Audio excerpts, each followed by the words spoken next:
Okay, welcome to tonight's live stream on Halloween here in the United States.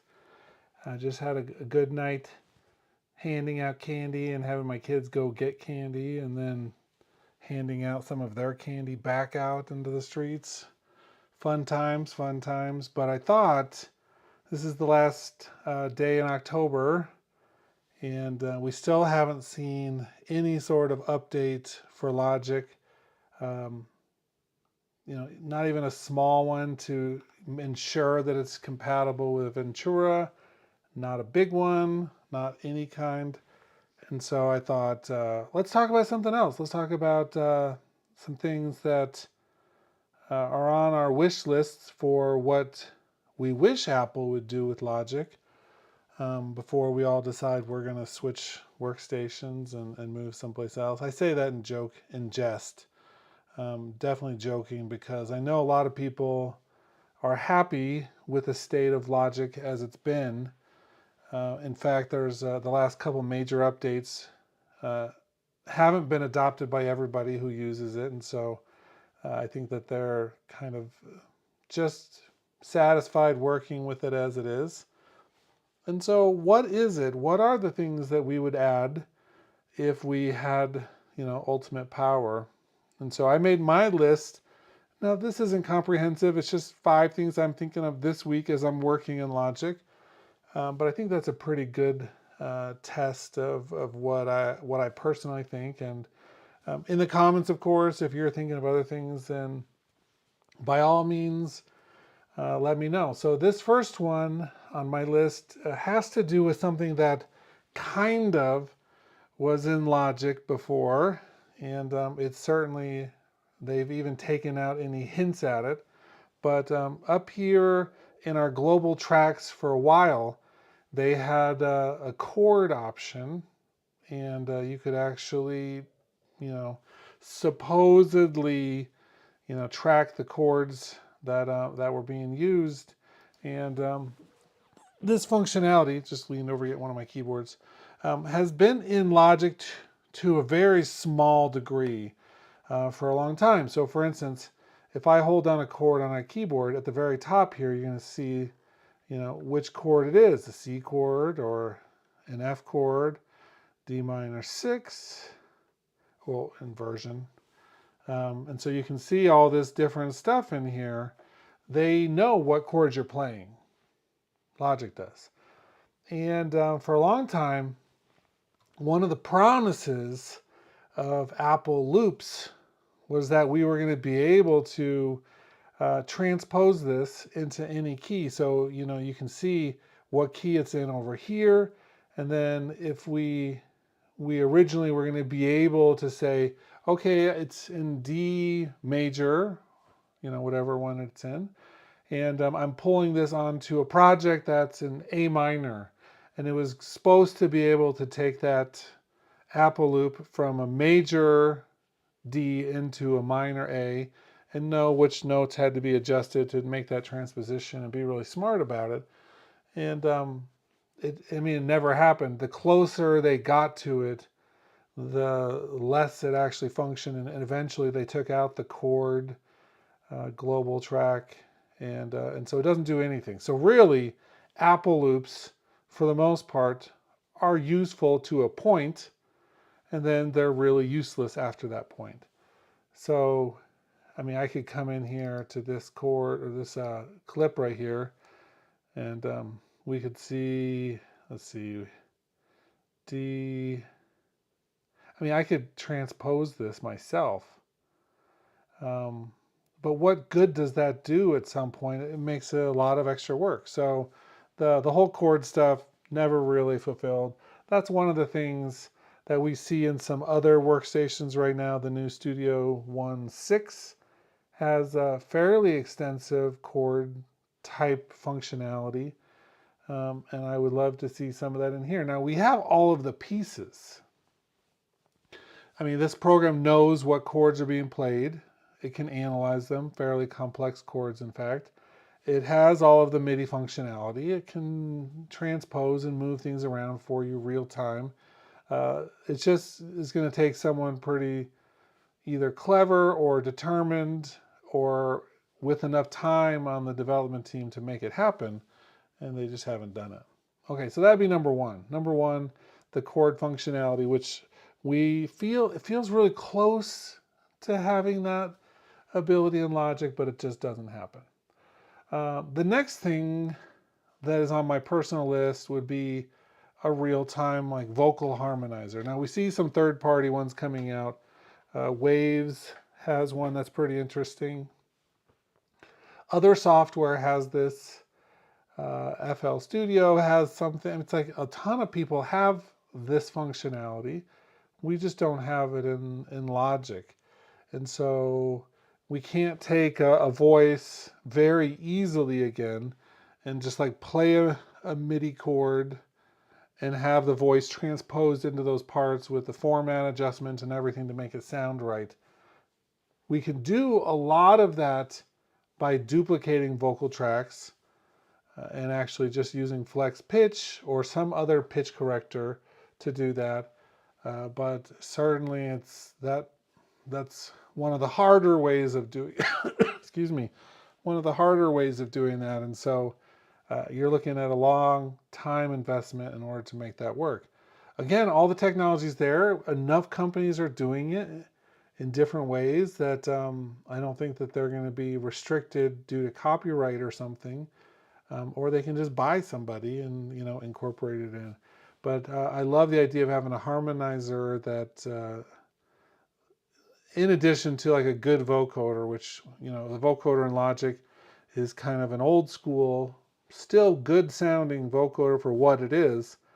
But we've seen a lot of vocoders, the newer vocoders, sound really impressive, and so I'd love to see that type of functionality built into Logic moving forward. My third thing is probably something that it'll be less agreed with across the board, but I think it's actually pretty interesting that GarageBand on the iOS and iPadOS formats have all of these smart instruments. Guitars that play themselves, basses that play themselves, strings that play themselves in a limited way. But they have all of that functionality, and yet we don't have any of that functionality here in Logic. And that functionality with those smart instruments has been there a long time, years at this point, and it's never been ported over. Now, it hasn't been updated on those formats either, so it's been limited in their own ways since the beginning. And if they were to bring something like that into Logic, hopefully they would do a really nice job and thorough job and add 100 different patterns and things like that. But it's interesting that once again we have a feature in GarageBand iOS that is very useful in some ways, or has the potential to be very useful, that they've kept outside of Logic. So who knows what that's all about. So that would be my number 3. Just bringing some more of those smart instruments from GarageBand, but making them way better, more professional. Something that would really kick our butts in terms of quality. My number 4 would be a better like file management browser system. And so, we have all of these different views over here.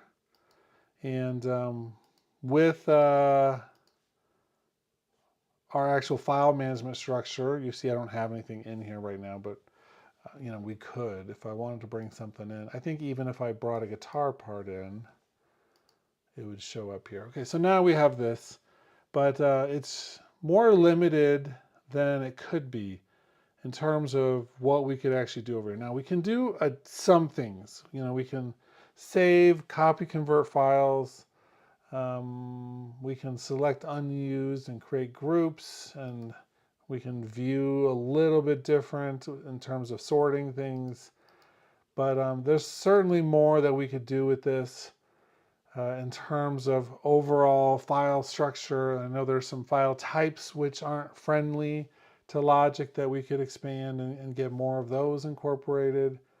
But I think that this could certainly use an overhaul and give us a lot more power, especially for those who have just like files upon files upon files. It'd be a really useful tool, or it could be a really useful tool. Okay, so that one is pretty straightforward. The last thing, my number 5 of things that I think is missing in Logic are just smarter effects. And what I mean by that, we have so many cool effects that are coming out these days.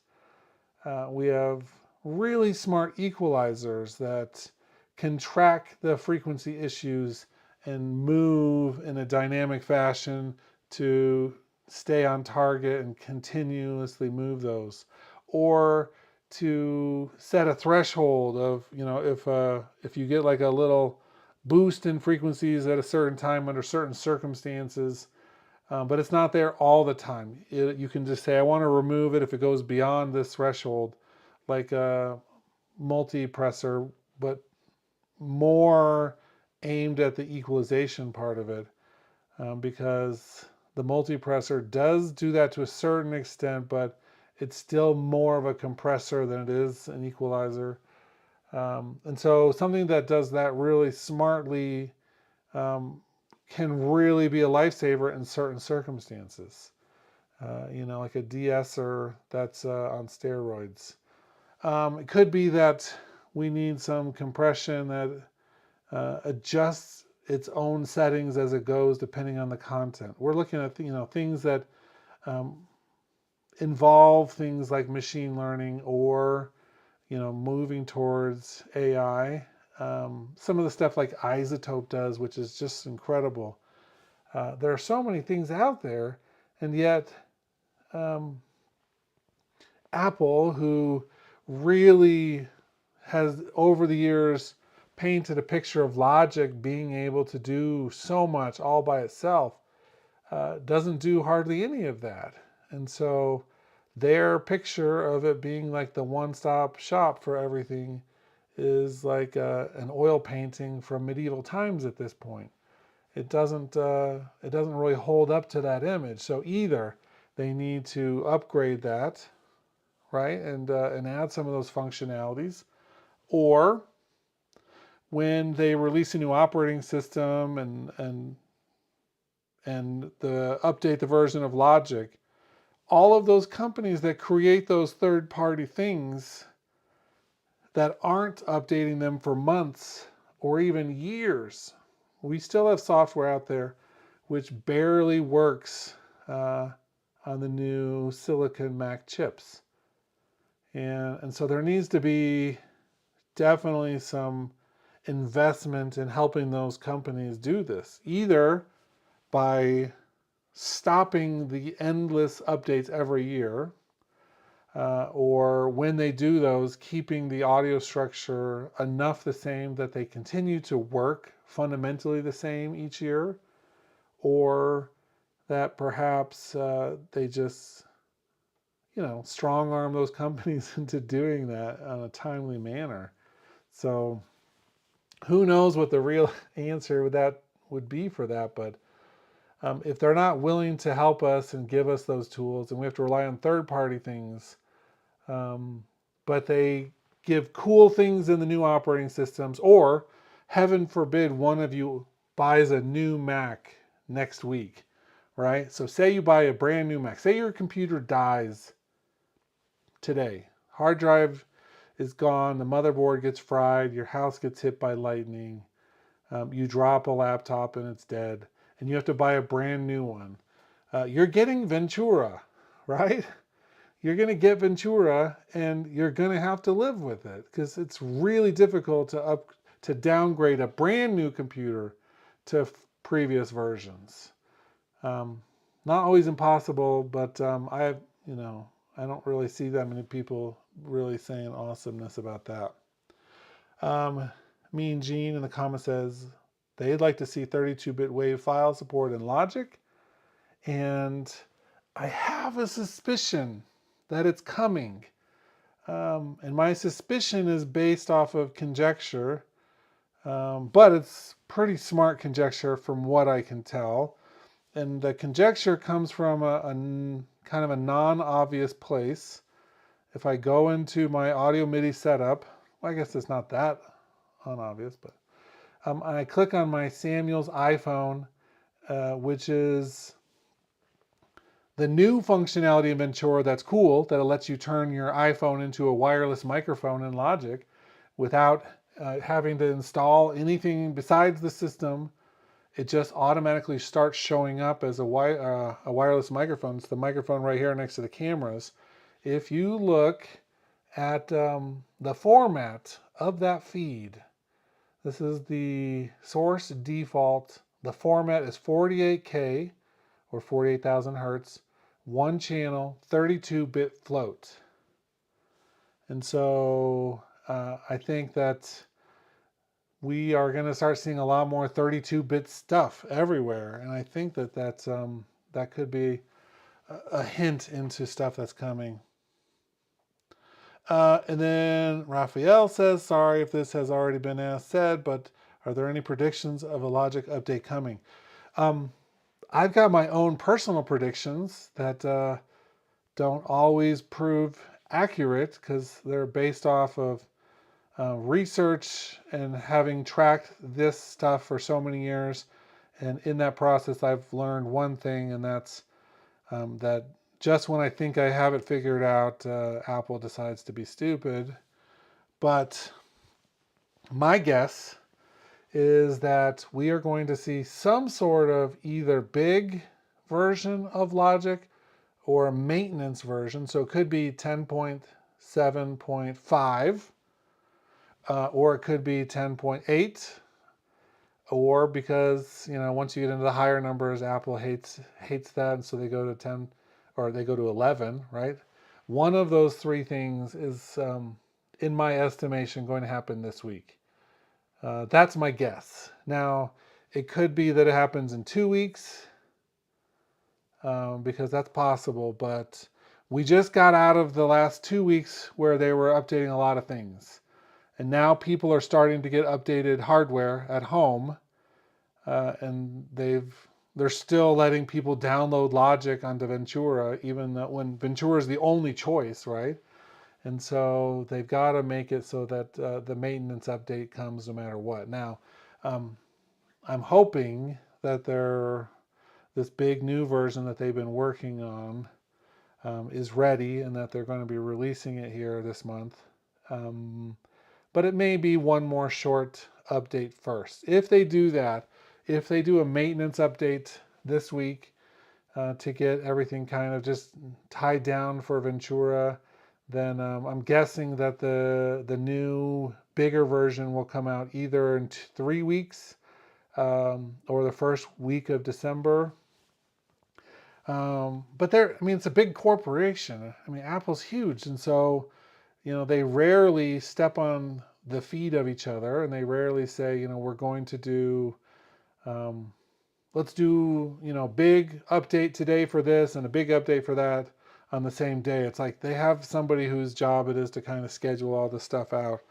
And so with the earnings call that came last week and the other smaller updates on some of the software that came out last week, I was surprised that Logic didn't get a maintenance update.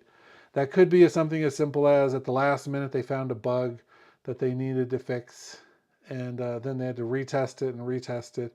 And so the maintenance one just is coming this week, but they didn't want to, mess up anything else. Or it could be that they waited to do the maintenance because the big version's coming. Plugin search DC decomposer is plugin search would be awesome. I've been doing a lot of plugin filtering, and what I mean by that is, and there's two different things about this. So I think that really in two different ways. One of them is if I go into my plugin manager, you'll see here we do have a search. But I've been tracking which of my plugins are not validating. These are brand new plugins to me, so I wasn't necessarily expecting them to. About half of the roll-in cloud failed validation on Ventura. None of them are ones in my projects because they're all brand new, but the other half works, and so I'm just expecting an update from those. And then FL Studio, I need to update, but I don't. It's crashing validation right now. Everything else, all of my other plugins are working. So that's one place where where we do have a search a little bit. But the minute, it's like, I hate comparing to other software, but if I'm using Studio One, for instance, and I open up my browser on the side with all the plugins, um, then I can just drag that over wherever I want to use it, right? Piece of cake. If I'm using FL Studio, I just hit the plugin browser or the search on the where I put my browser. The actual graphical browser fills the whole screen, shows you all your plugins, and you can just drag that onto the track as well. So two cases of a little bit different ways of doing it that are really memorable. In Logic, it's like this. Ready? Okay, let's see. Ooh. And then I have to go down to the very bottom for all of my audio units. And, it's just like, this is so dumb. It's like, kills my workflow to have to go in there and search for a plugin. That's a super good point, right? It would be so nice just to be able to find crap when I need to without having to like remember where it was. And it's like, sure, it gives you recent ones, but I mean, come on. That's it. I mean, this is so dumb. Let's see what other comments. You're welcome, Raphael. Would really appreciate plugin search as well. Such a basic feature. My personal wish list. Plugin search multiple levels of track stacks. Which last time I tried that, you can do multiple levels of track stacks. I'm pretty sure. Gosh, let me think. Track stack. How was I doing that though? I think I made a video about this at some point. So yeah, so that track stack is still separate. Where was I doing that? Okay, so let's undo.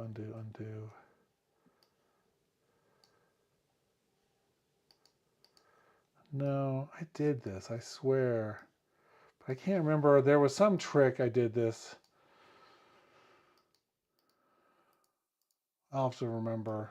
There was a way. Or maybe it was that instead of a summing track on the second one, that it was more of one of the other types. I'll have to remember.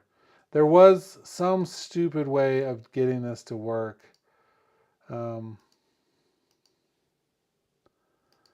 But I can't, like, for the life of me. So you can do that with the folder tracks, but you lose some functionality with the folder tracks. What was the other way? If it comes to me, I don't fully need this particular functionality, but I can't remember if there was an easy way. If it just was with folder stacks, it could be. I'll have to think about that. You also had display bus names and channel strips instead of bus 65, balance in place per region, ability to move tracks in the mixer window. That one, I've been on the fence about that one for a long time. The ability to move tracks in the mixer window. So if you don't know what we're talking about, for instance, I can't come down here and just put tracks wherever I want. They always tie to what's up here in the arrange window. And so if I move them around, then those move around. And the only thing that is a saving grace is that down here, at least, I can just filter things in different ways. So I can say, I want to see everything in this one. I want to see what's attached here with a single view, or you can really easily just filter out the different ones that you might want to see there. And so you do that. So those are useful. You kind of get used to working that way instead of just moving things around. But I think if we had the ability to move them around, I mean, I don't see why. It's not hard. It doesn't. That doesn't take a lot of like deep thought for someone who's designing the software to make that change. They just have decided that they always want to keep them locked together. And so if I'm doing a project that has 200 tracks, say I'm doing like an orchestration project, um, I'm assuming, think that it's more useful to always have like your brass section together, both up in the arrange and in the mixer, right? Um, well, what if I want to have the arranged tracks all in a certain order, but if I come down into the mixer, I want to have like my brass section in the front for a little bit, if that's more useful. I should be able to choose that, I feel like. A digital console, you could move anything you want anywhere in the mixer section, separate from the software tracks and the MIDI tracks. And then Raphael says there's this weird workaround where you create a summing track and aux track, but it always felt a little glitchy to me. Yeah, folder stack and an aux track. And there, I mean, so yeah, I've messed with this, and it actually gets really, I can't even remember it the way that I was doing it the one time, but um, I wish I could. So here's two summings and one, but I can't figure out exactly what, because I swear that I did a sum inside of a sum some way. It's like I tricked it, I think, or something. And but I cannot for the life of me. I can't even get that one back in there. Maybe it was that.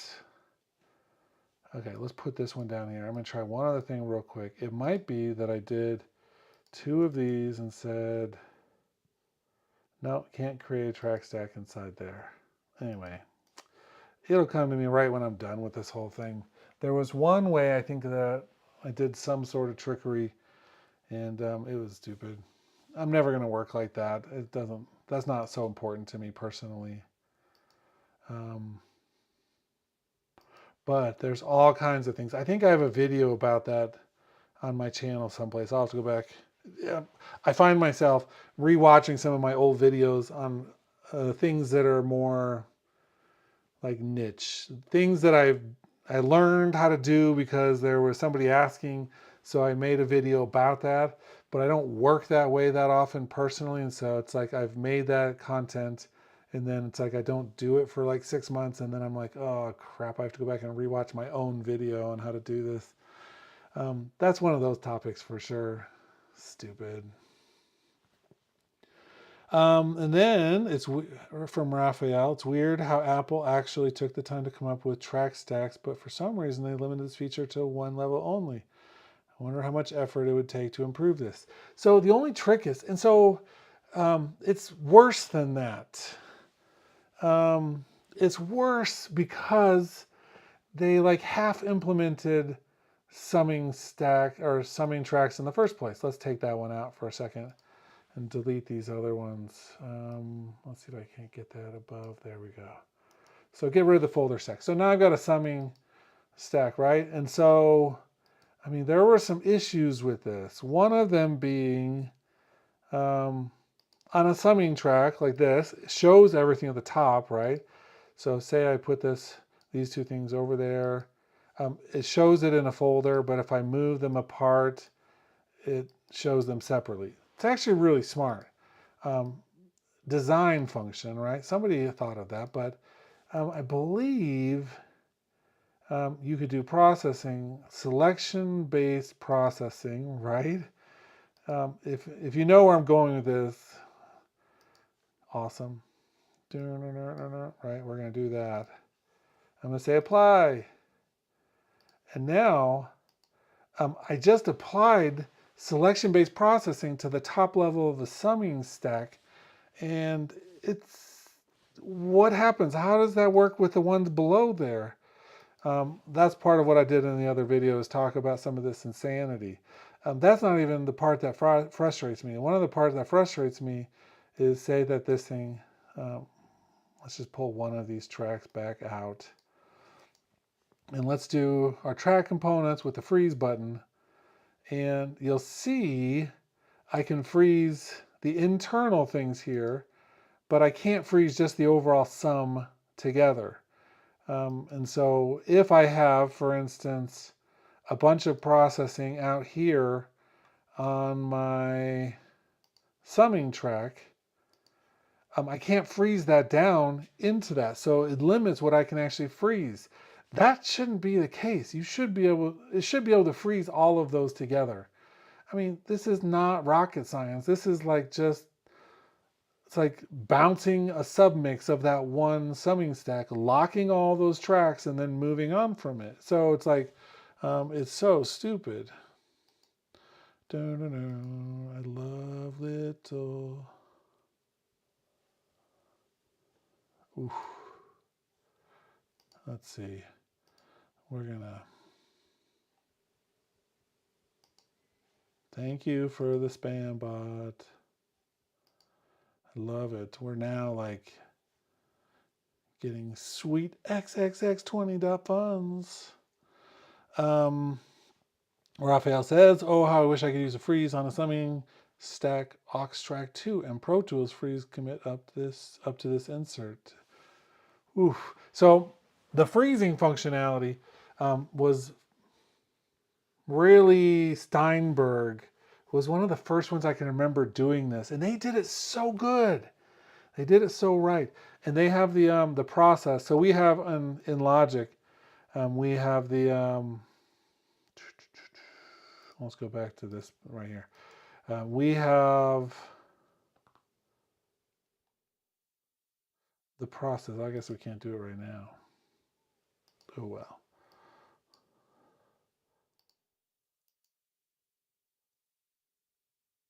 Yeah, it's all grayed out. Cool. So we have in Logic the functionality where we can do the selection-based processing, right? And it's so handy. Not really. This is the stupidest way to do this. So we get to like say, let's do something. We can save our presets, right? We can process it. Now we're stuck. We have to do what we used to do in Pro Tools all the time, which is we would do the track alternatives. And I would say, you know what, let's duplicate this. So now, from now on, even though I already, just pretend I didn't do any processing before, A would always be like the original, right? A would be the original. B, now I would go in there and I could do my processing. And I would say, you know what, let's change this, let's apply this, blah, blah, blah. And then if I ever need to go back to the original, I just go back to the A version. Okay, cool. Inside Nuendo in Cubase, you can right click and go to processing and say, I want to edit my selection-based processing. It pulls open the list of everything you've done. You can like reorder them, you can delete, you can add. It goes back to the original for you, reprocesses everything in the new format, and then you end up with that clip like that. That is so smart. It's really, really clever. It's very easy to add sounds to something on a clip-based way, and then you can just always go back to the original. You can deactivate them, all of this stuff. I mean, and they're by far one of the best at that I've ever seen.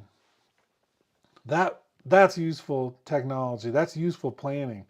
For us, if you want to work that way with clip-based processing, we just do track alternatives. And anytime we need to go back to the original, we just go back to that one. You can say like, ooh, let's copy this, Command C, let's go into B, and I'm going to paste. It doesn't even paste it at the same place. It's like, let's see if we can do this. So let's copy, paste. As long as you put the playhead in the right place, it'll work. And then you just pull that back out onto the new alternative that you're working on, and say that's like you do this, and it's like you screw stuff up. You go back to A, you can pull it one more time, copy, go back to B, paste, and then we're back to the where we were. So everything's a workaround, right? But it's not really a workaround. When you're using a piece of software that this is the functionality, then you're using it the way that you have to. It's not a bug. It might be a design flaw, but it's just the way it is. And so we live with the things that we have. That doesn't mean we don't want them changed. And hopefully someday someone thinks of this over there and they think, oh, there's a cool way of doing it. The problem is this: if you think of an idea and somebody else has it in their software and they came up with it, and it's some sort of proprietary way of thinking, then they have to do it a different way. So maybe that nuance of having the offline process editing capabilities and the reprocessing stuff, maybe Steinberg is like, whoa, we own that. So I'm sure they come up with new ideas, and the team sends it off to their review team to see if it's something that they can get away with without infringing on somebody else's design. Then if they're told no, that's you can't do that one, then they do something else. They have to change it up. So we get something half-baked or different, and we either then, if that's like a make or break feature for us, we have to go to that software. If I was editing post-production and doing films nonstop, I would work in Nuendo. There's no question. Nuendo is one of the best post-production pieces of software. In my opinion, it's better than Pro Tools. Unfortunately, in my opinion, everything's better than Pro Tools, but I use Pro Tools too sometimes for various things. If someone said, I need you to take these loops, these beats, mangle them up, do cool things, incorporate them into a live show, I would not be using Logic for that either. I'd be using Ableton. I mean, at the very least, FL Studio, right? I think Ableton crashes slightly less than FL Studio. Ableton crashes less. I don't think that's an if. I think it's definitely a certainty in most cases. If I was just doing straight ahead music production and arranging and that, well, I'm going to be in Logic or Studio One. Studio One's really great at that right now. They took a big step up about two major versions ago, like right around version 4. And it's cool. I like how that workflow, I like how they've approached it. If someone said, the rest of your life is, going to just be hell, and the more you suffer, the richer you're going to be, then I'm going to use Reaper because I hate Reaper. And it's like I can't make videos about Reaper on my channel because there's like the only thing that Reaper users like to do more than make music or use Reaper is to surf around and try to convince people that it's the best. Hopefully a bunch of you watching this aren't major Reaper users. But if you are, cool. I will say, if you made it through that last comment as a Reaper user, that Reaper gets updated regularly and Logic does not, ever. So those are the 5 things. We made it to the end of what I was going to say. The 5 things, there's more, there's tons more, but each of us have our own things that we would like to be different in the software. And most of them are just things that I wish were a little easier to use. even though, for instance, I thought of another one just now. Even though this is one of the more powerful customization engines for the control surface setup, I wish this was easier to use too, because it is not easy to use. And I consider myself a fairly smart person, but and I can create custom maps in that editor for any control surface that we're talking about. But ease of use is different than power and ability to use. It's like, do I want to like sample things the old way? Do I want to like record every single note of an acoustic instrument and sample that into Logic and create a virtual instrument? You could do that, right? It's possible. That's like using the control surface editor. It's that level of work. On the other hand, you could just record one long file with it and use the new sampler to like do all of the editing and work for you. The looping, everything. It's like genius software. And it does all the work for you. So that's what we need more of. We need more of the software, knowing when to be smart, getting out of the way when we want to actually add the human element to all of this. And so I think that that's the distinction. Right now, we're on the brink. Either Logic evolves or it will continue to be left behind compared to all of the others. And that's what the next version, if we get a small maintenance update, say hypothetically tomorrow, if we get a small maintenance update and all it does is say, oh, added compatibility for the new computer versions,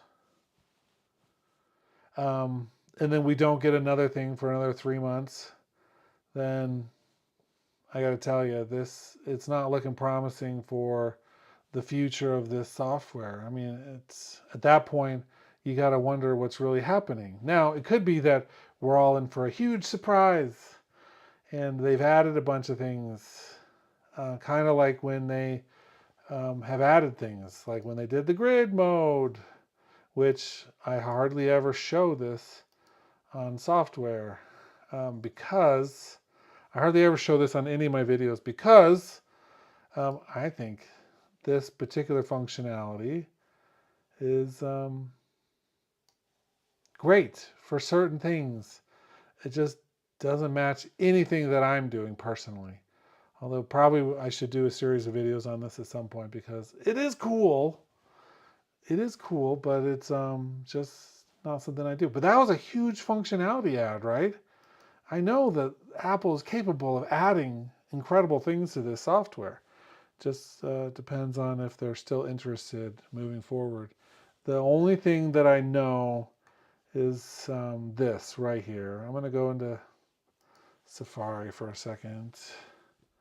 Start page. You'll see some of my shortcuts there. Let's go to apple.com. Let's go to Mac.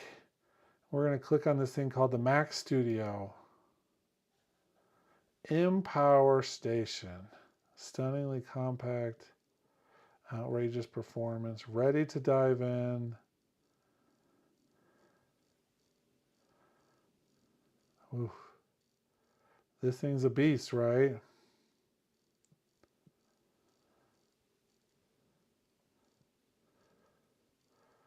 It's like right there.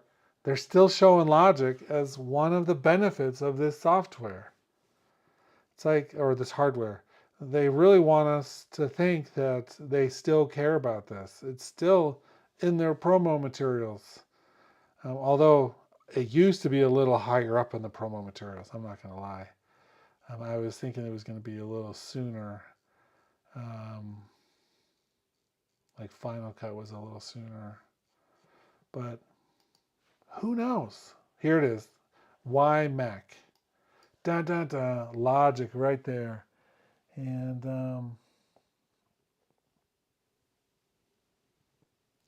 nothing in here that points to innovation whatsoever. So we'll see. We'll see if there's any innovation coming. That's where we're going to pull the plug on this stream because we're just talking about some of the things. In the comments, if you've made it this far, write down your 5 things that you think is missing, that are missing, I should say, and we'll go from there. So I'll see you later.